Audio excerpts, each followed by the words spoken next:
তিন জায়গায় প্রয়োজনে মিথ্যা বলা যায়।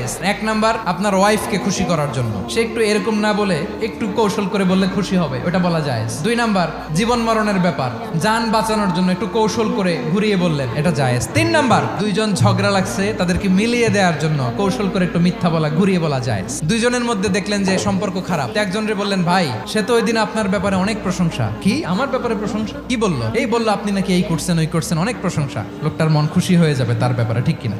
আবার তার সাথে যার ঝগড়া, ওরে যে বলুন, ভাই ওই দিন তো সে আপনার অনেক অ্যাপ্রিসিয়েশন করলো, অনেক, সে তো অবাক। কি রে বলে কি? এই যে দুইজনের ব্যাপারে দুইজনের একটু ভালো ভালো কথা বলে দিচ্ছেন, একদিন দেখবেন রাস্তা দিয়ে হাঁটার সময় একে অপরকে সালাম দিয়ে ফেলছে, সালাম দিয়ে বুকে জড়ায় ধরছে, আছে না নাই? আবার মিলমিশ হয়ে গেছে। কিন্তু আমাদের স্বভাব হইলো, দুই প্রতিবেশী যদি একসাথে বসে একসাথে হাঁটে, দূর থেকে দেখলে আমাদের জলে, আছে না নাই? ঘটনা কি? এই দুইটার মধ্যে এত মিল কে? এই দুইটার মধ্যে গিরিঙ্গি লাগানো যায় কিভাবে? আল্লাহর কাছে তওবা করেন, এই মানসিকতার যেন আমরা না হয়, আমরা মিলিয়ে দিব।